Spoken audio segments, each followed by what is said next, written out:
والصلاة والسلام على رسول النبي الأمين وعلى آله وأصحابه وأزواجه وسلم تسليما كثيرا.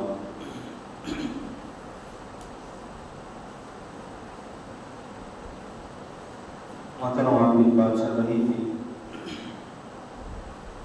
کہ پیارے نبی صلی اللہ علیہ وسلم جب مدینہ منورہ تشریف لے گئے تو آپ نے کیا اہم کام کیے تھے. تو اس سلسلے میں اللہ کے نبی صلی اللہ علیہ وسلم نے مسجد نبوی بنائی تھی اور اسی طرح کل کے درس میں بات ہوئی تھی انصار اور مہاجرین کے درمیان آپ صلی اللہ علیہ وسلم نے جو ہے بھائی چارہ کرایا تھا, ایک دوسرے کو کا بھائی بنایا تھا. تو انہوں نے مدینے والوں نے کیا قربانیاں دی, ایثار کے جو مثالیں قائم کی, اس سلسلے میں کچھ اہم باتیں ہم نے کل کے درس میں سنی. اس کے علاوہ جو اہم کام اللہ کے نبی صلی اللہ علیہ وسلم نے کیے وہ تھا میثاق مدینہ. مدینے میں جو لوگ جو یہودی رہتے تھے اللہ کے نبی صلی اللہ علیہ وسلم نے ان سے جو ہے کچھ اگریمنٹ آپ نے کرایا تھا, چند باتوں پر آپ نے جو ہے ان سے وعدہ لیا تھا. اس سلسلے میں بہت ساری باتیں سیرت نگار لوگوں نے لکھی ہیں, جن میں سے چند اہم یہ ہیں کہ اللہ کے نبی صلی اللہ علیہ وسلم مدینہ آئے تو آپ نے وہاں سکون و اطمینان سے جو ہے آپ نے قیام کروایا. تو اللہ کے نبی صلی اللہ علیہ وسلم کی خواہش ہوئی کہ آپ مدینہ منورہ کے رہنے والوں کے درمیان تعلقات جو ہے مضبوط کریں, کیونکہ یہ ضروری ہے انسان جہاں پہ رہتا ہے وہاں کے لوگوں سے اس کے تعلقات اچھے ہونا چاہیے, اپنے رشتہ داروں سے بھی اچھے ہونے چاہیے, اپنے گھر والوں سے مضبوط ہونا چاہیے, اپنے پڑوسیوں سے, اور وہاں جو بسنے والے لوگ ہیں غیر مسلم مسلمان بھی ان سے بھی تعلقات ہونے چاہیے, کاروبار کے سلسلے میں ہو, جان پہچان کے سلسلے میں ہو, تاکہ معاملات آسانی سے ہمارے آگے بڑھ سکیں. غلط فہمیوں کے شکار ہو جائیں تو پھر جو ہے بہت سارے اختلافات ہوتے ہیں, جھگڑے ہوتے ہیں. تو اسلام یہ نہیں چاہتا کبھی بھی کہ مسلمان آپس میں الجھے چل جائے کہ دوسروں کے ساتھ. اسلام یہ چاہتا ہے کہ مسلمان جو ہے ہر ایک کے ساتھ اچھا رہے. دین میں کوئی زبردستی نہیں. اللہ تعالیٰ کا اتنا پیارا دین ہے اور اللہ تعالیٰ کے احکامات اتنے پیارے ہیں کہ جس کو اپنانا سیکھنا بہت آسان کر دیا جاتا ہے. جس کا تعلق اللہ سے مضبوط ہو اس کے لیے بہت آسان ہے دین, اور جو بندہ اللہ کا نہیں ہونا چاہتا اس کے لیے بڑا مشکل ہے. تو پیارے نبی صلی اللہ علیہ وسلم یہ چاہتے تھے کہ وہاں جو لوگ رہتے ہیں ان سے کچھ عہد و پیمان لیا جائے تاکہ ہمارے معاملات آسان ہوں. کیونکہ یہودیوں کے بارے میں ہم جانتے ہیں, یہودی قوم یہ بڑی بدماش قوم, انہوں نے اپنے انبیاء کو نہیں بخشا, اللہ کے حکم کو نہیں مانا, صاف انکار کر دیا, اور اللہ کی کتاب تورات جیسی عظیم کتاب کو بدل دیا. اس سے اس کی شرح لکھی تلمود کے نام سے اللہ بھی الزامات لگائے. انبیاء کرام کے بارے میں بہت برا انہوں نے لکھا ہے. اور آج چند سال پہلے ہم نے وہ ان کی کچھ چیزیں بھی دیکھی جو انہوں نے اپنے انبیاء کے بارے میں بنائی, بڑے غلط طریقے سے, جو حقیقت تھی اس کو بدل دیا. بہرحال اللہ کے نبی صلی اللہ علیہ وسلم نے چاہا کہ آپ اللہ کے نبی صلی اللہ علیہ وسلم سے کچھ تعلقات مضبوط کریں تاکہ کوئی گڑبڑ نہ ہو, کیونکہ کفار مکہ پہلے سے جو ہے دشمنی کر رہے تھے, وہ خاموش بیٹھنے والے نہیں تھے.